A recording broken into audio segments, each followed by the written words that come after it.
नमस्कार। आज हम हेल्थ इंश्योरेंस के बारे में एक ऐसी स्मार्ट स्ट्रैटेजी को समझने वाले हैं जिससे न सिर्फ कवरेज बढ़े बल्कि प्रीमियम का बोझ भी हल्का हो जाए।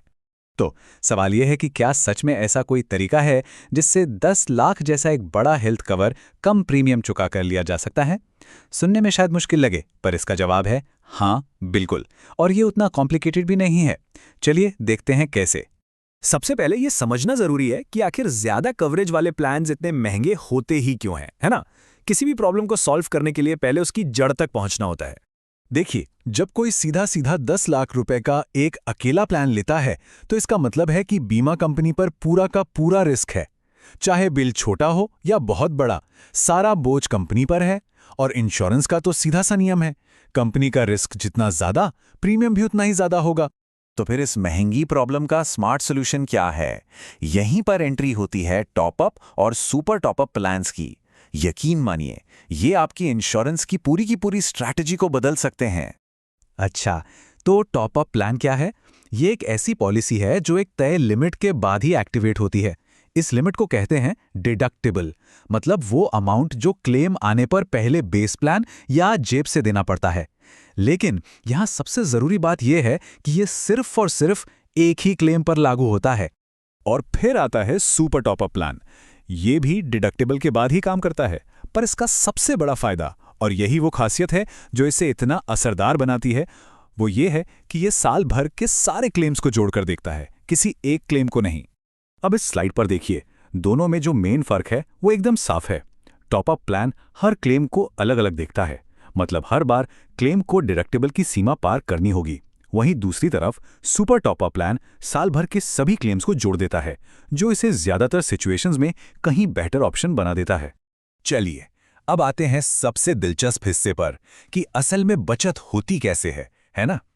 अब जरा प्रीमियम के गणित को समझते हैं और देखते हैं कि ये स्ट्रैटेजी असल में पैसे बचाती कैसे है। ये चार्ट देखिए, कहानी एकदम साफ हो जाती है।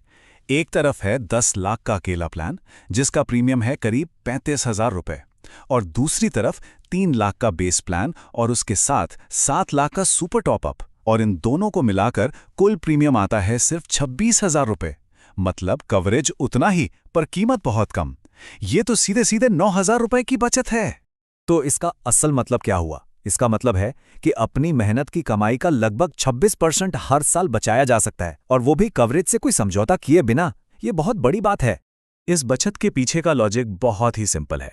जब कोई डिडक्टिबल एक्सेप्ट करता है, यानी शुरुआती खर्च की जिम्मेदारी लेता है, तो बीमा कंपनी का रिस्क अपने आप कम हो जाता है। और जैसा कि हमने पहले भी बात की, जहां रिस्क कम होगा वहां प्रीमियम भी तो कम ही होगा। ठीक है, प्रीमियम की बचत तो समझ आ गई, लेकिन जब असल में क्लेम करने की जरूरत पड़ेगी तब ये पूरा सिस्टम काम कैसे करेगा? चलिए एक रियल लाइफ सिचुएशन को इमेजिन करके देखते हैं। मान लीजिए अस्पताल का बिल आया 3 लाख रुपए और डिडक्टिबल है 1.5 लाख रुपए। तो सबसे पहले बेस प्लान अपनी 1.5 लाख रुपए की लिमिट तक पेमेंट करेगा, और फिर जो बचा हुआ 1.5 लाख रुपए है वो सुपर टॉपअप प्लान से कवर हो जाएगा। इस तरह पूरा का पूरा बिल कवर हो गया और जेब से कुछ भी नहीं देना पड़ा। अब ये वाला एग्जाम्पल बहुत ध्यान से देखिए, यहीं सुपर टॉपअप की असली ताकत पता चलती है।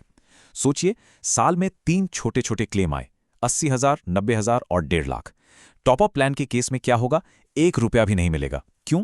क्योंकि कोई भी एक अकेला क्लेम 1.5 लाख के डिडक्टिबल को पार ही नहीं कर पाया। लेकिन सुपर टॉपअप प्लान वो इन सबको जोड़ देगा। टोटल हुआ 3.5 लाख रुपए, और डिडक्टिबल से ऊपर के 1.5 लाख का भुगतान मिल जाएगा। यही सबसे बड़ा अंतर है दोनों में।